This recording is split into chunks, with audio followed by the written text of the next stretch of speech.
السلام علیکم ورحمۃ اللہ وبرکاتہ۔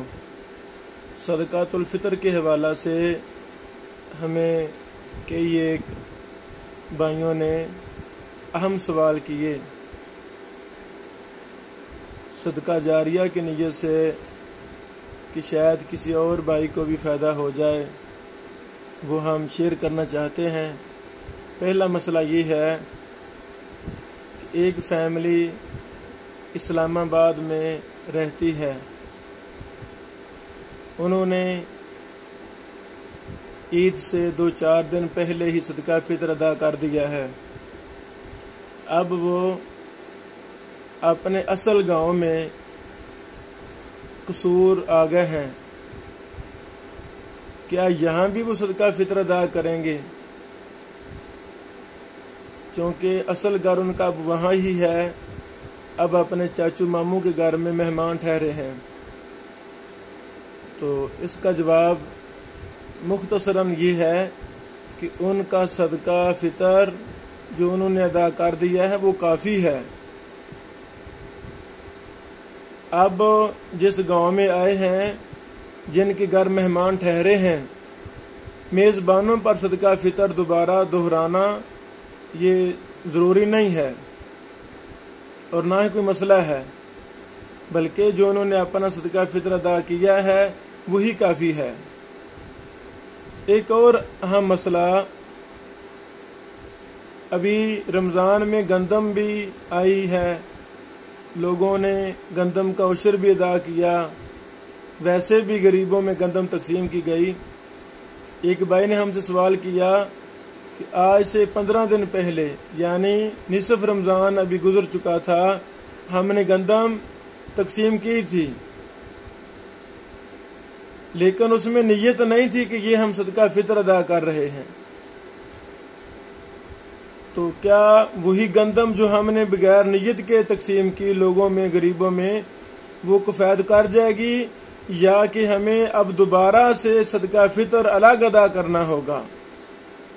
اس کا یہی جواب ہے کہ وہ جو گندم آپ نے تقسیم کی اللہ کی رضا کے لیے، وہ آپ کا مخصوص صدقہ فطر نہیں تھا، بلکہ عام صدقہ تھا، صدقہ خیرات تھا۔ تو آپ کو مستقل طور پہ دوبارہ صدقہ فطر ادا کرنا ہوگا۔ اس طرح چند ایک اور بھی اہم مسائل ہیں جو ہم شیئر کرنا چاہتے ہیں۔ پہلا مسئلہ یہ ہے، صدقہ فطر اپنے اہل محلہ کو ہی دیا جا سکتا ہے یا کہ محلہ سے باہر بھی کسی کو دینا درست ہے؟ اس کا جواب یہ ہے کہ اگر اہل محلہ میں سے کوئی ضرورت مند نہ ہو تو تب صدقہ فطر اپنے شہر اور محلہ کے علاوہ دیا جا سکتا ہے۔ امام بخاری رحمہ اللہ صحیح بخاری میں باب قائم کرتے ہیں، باب اخذ الصدقہ من الاغنیاء وترد فی الفقراء حیث کانوا، کہ امیروں سے صدقہ لیا جائے گا اور فقیروں میں لٹایا جائے گا، حیث کانوا، وہ جہاں بھی ہوں۔ اس کا مطلب یہ ہوا صدقہ فطر کہ مستحق اگر اہل محلہ نہیں ہیں، سارے ماشاءاللہ امیر ہیں، تو صدقہ کو آپ دوسرے شہر میں منتقل کر سکتے ہیں، کوئی حرج نہیں ہے۔ اسی طرح امریکہ وغیرہ دیگر ممالک سے کچھ بھائیوں نے یہ سوال ہم سے کیا کہ ہمارے پاس نقدی میں آسانی ہے، ہم پیسوں کی شکل میں، کپڑوں کی شکل میں، کسی اور چیز کی شکل میں ہم صدقہ فطر ادا کر دیں، کیا ہمیں کفایت کر جائے گا؟ راجع موقف کے مطابق کفایت کر جائے گا، چونکہ بعض ممالک میں جو عام اشیاء حدیث میں آئی ہیں وہ بہت کم پائی جاتی ہیں، یا وہ دیکھتے ہیں کہ پاکستان کے کسی ادارے کو، کسی غریب گھر کو ہم صدقہ منتقل کریں تو وہ پیسہ وہاں سے بھیج سکتے ہیں۔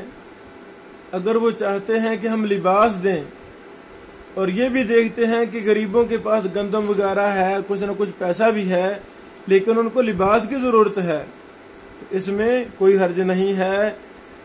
صدقہ فطر کی مد میں لباس وغیرہ جیسے قیمت ادا کرنا جائز ہے، اسی طرح لباس بھی آپ کسی غریب کو پہنا سکتے ہیں۔ مثلا میرے گھر کا صدقہ فطر 800 روپے بنتا ہے 8 افراد کا، تو 800 میں اچھا سوٹ آ سکتا ہے درمیانے لیول کا، تو آپ کسی غریب کو، مستحق کو سوٹ لے کر دے دیں، اس میں کوئی حرج نہیں ہے۔ اسی طرح چندے کے ڈبوں میں صدقہ فطر کی رقم ڈال دینا۔ دکانوں پر، مساجد میں چندے کے ڈبے لگے ہوئے ہیں، کیا وہاں پر ہم صدقہ فطر کی رقم ڈال سکتے ہیں؟ اس میں راجح بات یہی ہے کہ صدقہ فطر کی رقم کو اس کے اصل مصارف میں ہی خرچ کرنا چاہیے۔ اس کے اصل مصارف غریب اور مسکین لوگ ہیں، غریب اور مسکین لوگ ہیں، تو مساجد کے ڈبوں میں یہ صدقہ فطر کو نہیں ڈالنا چاہیے۔ جس طرح زکوٰۃ مساجد میں نہیں لگتی، اسی طرح صدقہ فطر بھی مسجد کو نہیں لگتا۔ یہ آپ تلاش کریں، جو مستحق ہیں انہی کو آپ پہنچائیں۔ اس طرح وقت کے متعلق سوال کیا گیا کہ اس کا راجح وقت کیا ہے، صدقہ فطر کا راجح وقت کیا ہے؟ تو اس میں زیادہ بہتر یہی ہے کہ جب چاند طلوع ہو جائے، مثلا آج الحمدللہ چاند طلوع ہوا ہے، تو ہمیں صدقہ فطر ادا کرنا شروع کر دینا چاہیے۔ اگر بیت المال ہے تو بیت المال میں جمع کروانا 2-3 دن پہلے درست ہے، تو یہ راجح بات ہے۔ ہاں اگر کوئی 2-3 دن پہلے بھی صدقہ فطر ادا کر دے تو اس میں وہ بھی جائز ہے۔ بارک اللہ فیکم۔ اللہ تعالی ہمیں صدقہ فطر کے احکام و مسائل کو خود مطالعہ کرنے کی توفیق دے۔